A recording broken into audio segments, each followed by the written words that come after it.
안녕하세요. 선재기 월드 이슈 2026년 6월 19일 금요일입니다. 이란 최고 지도자가 모처럼 입을 열었습니다. 지금 미국하고 이란 간에 합의돼서 발효된 종전합의 양해각서 여기 대해서 어제 국영방송을 통해서 그 서면 대국민 메시지를 냈습니다. 이 사람 얘기는 이 MOU 체결에 원칙적으로 이견이 있었다. 하지만 최고 국가안보회의 의장인 페제키안 대통령이 강력한 의지 그리고 자기가 책임을 지겠다고 해서 그걸 전제로 허가했다고 밝혔습니다.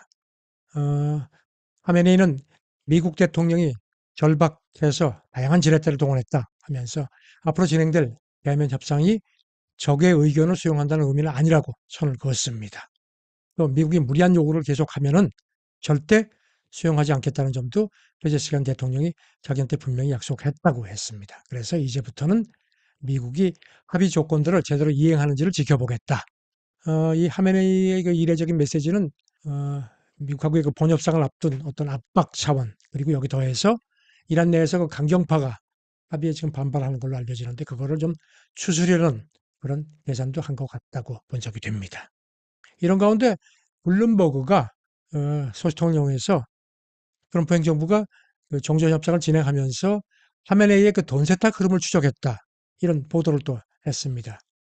그래서 여기에 월가의 그 JP 모건 체이스, 뭐 시티그룹 그리고 또 유럽, 중동 일부 은행도 연계된 가능성을 지금 미국 법무부가 조사하고 있다고 했습니다. 이 보도에 의하면은 하메네이가 사실상 주인인 회사가 그 페이퍼 컴퍼니를 앞세워서 힐튼 같은 그 5성급 호텔을 유럽에서 사는 등 그렇게 부동산을 잇따라 매입하고 대금을 낸 것 같다는 겁니다. 그래서 이제 이거 관련해서 미국 법무부가 기존의 제재 구멍이 있는 점도 초점을 맞춰서 조사하고 있다고 전했고요. 여기 대해서 지금 이게 그, 그동안에 백악관이 이란을 경제적으로 압박한 이른바 경제적 분노 작전하고 같은 시기에 조사가 된 점. 그래서 협상 지렛대 로 쓰려는 게 아니라는 그런 관측이 나온다는 겁니다. 아시다시피 이제 번협상이 막 시작되려는 시점에 아주 민감한 사안이 떠오른 겁니다. 그리고 특히 블룸버그가 이거를 보도한 시점도 묘하다 하는 그런 지적도 있습니다. 법무부는 이 보도에 대한 논평 요청에 일체 입을 다물었습니다. 앞으로 이게 또 다른 뜨거운 감자가 되는 게 아닌가 싶기도 합니다. 아, 이번 합의에 대해서 뭐 미국이 졌다는 그런 관측들이 많았는데 미국 주류 언론들도 일제히 그렇게 분석을 했습니다. 트럼프의 완패라고 진단을 했습니다. 월스트리트저널, 뉴욕타임스 보도를 보면은 호르무스를 아주 이란에 공식적으로 넘겨준 거다. 외교적 선물을 했다. 그리고 또 3천억 달러 투자 미끼로 이란이 그 자기들 그 혁명 그 대업을 포기할 걸로 트럼프하고 벤스가 믿는 거 아니냐, 뭐 이렇게 또 꼬집은 지적도 나왔습니다. 뉴욕타임스는 4개월여의 그 지리한 전쟁을 마무리하면서 트럼프가 앞서 장담했던 것들이 하나도 된 게 없다. 농축 우라늄 뭐 문제라든가 그다음에 핵 프로그램 중단, 탄도미사일 문제 이런 것들이 하나도 얻어낸 게 없다는 겁니다. 그러면서 뉴욕타임스는 이렇게 이 전쟁 때문에 중동, 유럽, 아시아의 동맹들이 지금 신경이 곤두섰는데 차제에 그 관계를 회복하는 데 더 전념하는 게 낫지 않겠느냐 이렇게 또 쓴소리도 덧붙였습니다.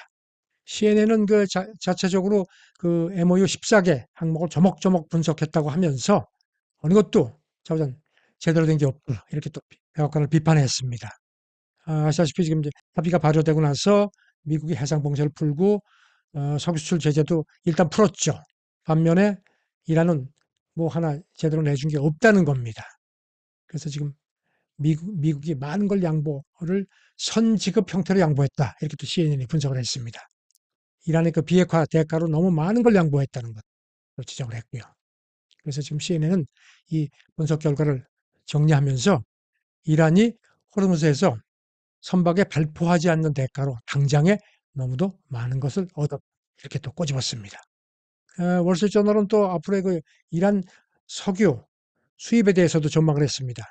지금 합의가 물론 이제 번협상을 해야 되는데 완전 타결될 경우에 이란이 한 해 600억 달러가 넘는 오일만리를 챙길 수 있다. 우리 돈으로 91조 5천억 원 챙길 수 있을 걸로 내다봤습니다. 그러면서 지금 이란 같은 경우는 산유 단가가 배럴당 10 내지 30달러로 관측되는데 반해서 미국 셰일류 업계 같은 경우는 손익분기점이 배럴당 60에서 70달러 훨씬 높다는 겁니다. 그래서 이란이 이런 순매 경쟁에서 유리할 수밖에 없다는 겁니다. 그리고 좀 제재가 완전히 풀리고 이란 석유 산업의 해외 기술 자본이 본격적으로 유입이 되면은 이란 산유량이 2, 3년 안에 하루 한 100만 배럴 이상 더 늘어날 수 있다. 지금은 하루 한 300만 배럴 정도로 추산이 됩니다. 기억하시겠지만 그 1979년 이스라엘 혁명 이전에는 이란이 하루에 한 600만 배럴 정도를 생산을 했습니다. 그래서 오페크에서 사우디 다음으로 산유량이 많았었습니다. 그래서 지금 이런 것 때문에 이란에 대한 제재가 완전히 풀리게 되면은 전 세계 원유 시장 구도도 꽤 바뀔 거다. 이렇게 월스트리트저널이 전망을 했습니다. 에너지 기구 분석을 이용해서 이란 원유 공급이 본격화되고 호르무즈 해협이 정상화되고 그리고 그렇게 되면은 전 세계 원유 공급이 수요를 훨씬 웃돌 거다. 이렇게 봤습니다. 그래서 그런지 지금 뭐 이런 식으로 미국이 합의해 준 게 이란 정권을 오히려 강화해 주는 그런 것 아니냐는 비판들이 많은 걸 이제 백악관이 의식한 것 같습니다. 고위 당국자 얘기가 개방해 주고 뭐 경제 지원 보상한다고 하는 거지만 조건부다. 무조건이 아니다. 반드시 행동 대 행동이라는 점을 거듭 강조를 합니다. 근데 이런 가운데 벤스 미국 부통령이 어제 백악관에서 기자회견하면서요. 14개항 MOU 말고 별도의 신사협정이 있다는 취지로 얘기를 했습니다. 그래서 지금 주목받는데요. CNN은 여기 대해서 그 핵 프로그램 처리 같은 아주 민감한 사안에 대해서는 그동안에 비공개 논의가 있었다는 겁니다. 그래서 그리고 이 중 일부가 다음 단계에서 공식화하자 하는 식으로 서로 합의가 된 걸로 그렇게 알려졌다는 겁니다. 물론 확인된 건 아닙니다. 그래서 벤스가 그럼에도 이런 식의 그 신사협정이 있다는 걸 슬그머니 공개한 게 워낙 비판이 많아서 그걸 의식해서 그런 것 같다. 이렇게도 분석을 했습니다. 트럼프가 이렇게 계속 지금 곤욕을 치르고 있습니다. 반면에 뭐 중국은 뭐 앞서도 말씀드렸지만 이번 전쟁에서 큰 어부지를 얻었다는 분석들이 많았죠. 그런 가운데 그저께 상하이에서 루자쭈이 연례 포럼 이게 이제 중국 최고 권위의 금융 포럼입니다. 여기 뭐 중국 인민은행장 뭐 중국 금융기구 규제기구 당국자들이 모두 참석하는데요. 여기서 중국 인민은행장 황궁성 행장이 연설하면서 위안 국제화 목표 달성을 위한 새로운 방안으로 외국 중앙은행들이 그 대해서 위안화 유동성 공급 계획을 밝혔습니다. 해외 중앙은행이나 금융당국, 국제금융기구 그리고 북부펀드 등이 중국 국채를 담보로 해서 더 쉽게 인민은행에서 위안화 유동성을 공급받을 수 있도록 하겠다고 밝혔습니다. 그러면서 이제 최근에 중국 채권 시장 투자가 많이 늘어나는 점 이런 것도 지적이 됐고요. 그래서 지금 이런 위안화 자산 운용을 더 쉽게 하도록 하겠다는 뜻으로 보입니다. 그래서 이제 판 행장은 이거 관련해서 상하이 자유무역구에서 역외 위안화 거래도 시범적으로 실시하겠다 하면서 공상은행을 비롯한 6대 금융기관에 거래 권한도 부여하겠다고 그런 계획도 발표했습니다. 이게 뭐 시장 관계자들 얘기는 트럼프 일방주의 때문에 뭐 아시다시피 지금 달러하고 달러 자산에 대한 신뢰가 정같지 않죠. 그래서 지금 자금이 많이 이탈하고 그 틈을 지금 중국이 더 집요하게 파고드는 거라고 봤습니다. 그러면서 중국 공산당 기관지 추스가 지난 2월이죠. 시진핑이 앞서 위안의 기축 통화 강화를 위해서는 인민은행 위상도 강해져야 한다고 언급한 점을 상기시켰습니다. 조금 뭐 전문적인 그 얘기지만요. 중국 인민은행장이 연설하면서 중국 영래포 운영도 확대하겠다는 걸 밝혔습니다. 아시다시피 지금 이제 채권을 맡기고 이제 돈을 빌리는 건데요. 지금은 중국이 7일물 기준으로 삼고 있는데 여기다가 2길물도 추가하겠다. 이렇게 씁니다. 그만큼 단기 유동성 수요에 더 부응하겠다는 의미입니다. 그러니까 인민은행이 시장 상황 조율에서 더 정밀하고 유연하게 접근하겠다는 의지를 표명한 거라고 전문가들이 내다봤습니다. 최근에 뭐 시장에서도 이런 기대감이 컸었습니다. 또 인민은행장은 여기에 더해서 7일물 영래포 운영금리도 0.25%포인트씩 가감하는 식으로 조정을 하겠다. 그래서 시장 투명성을 높이겠다는 겁니다. 그리고 금리 변동 범위도 축소할 예정이라는 점도 전했습니다. 그런가 하면은 이 포럼에 참석한 그 중국 증권감독관리위원회 주석이 가까운 시일 안에 그 위안화 표시, 국제 선물 거래가 홍콩에서 시작될 수 있을 거다. 이렇게 또 밝혔습니다. 그렇게 되면은 해외 투자자들이 위안화 자산에 장기 투자하기가 더 쉬워질 거라는 점을 강조를 했습니다.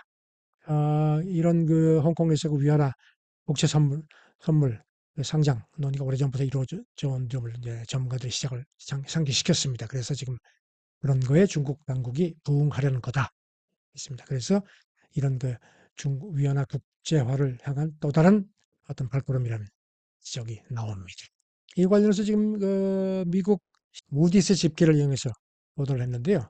지금 중국 판다본드 이게 이제 위안화 표시 채권 표시해서 해외에서 발행되는 채권이죠. 이게 이제 중국 본토 투자자들한테도 이제 판매가 되는데요.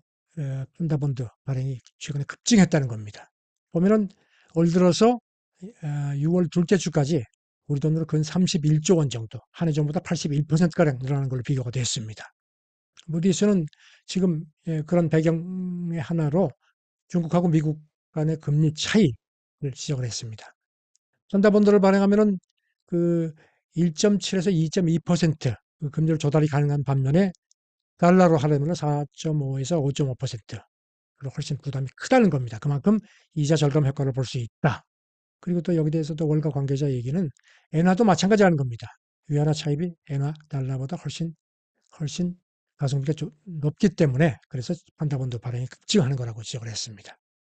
그리고 그동안에는 중국이 자본을 규제를 해왔는데 최근에 와서 중국이 이제 자본 규제를 완화하기 시작한 점 이것도 판다본드 발행 급증에 또 다른 그 촉진제가 되고 있다는 점을 상기시켰습니다. 트럼프가 백악관이 지금 이렇게 어렵게 합의를 했는데 계속 지금 이란이 완승이라고 뭐 비판이 나와서 그런지 지금 슬그머니 그 뭐 신사협정 이것도 뭐 지적을 하고 그다음에 블룸버그가 소통을 이용해서 화면에 대한 돈 세탁 조사한다. 그러니까 또 트럼프의 어떤 변칙적인 협상 전술 아니냐. 이게 또 뜨거운 감자가 될 것 같다는 관측들도 많고요. 이 와중에 중국은 지금 위안 국제화 하나하나 차근차근 다져갑니다. 그야말로 트럼프의 화병을 돋구는 게 아닐까 싶습니다. 주말 편안하게 보내시길 바랍니다. 감사합니다.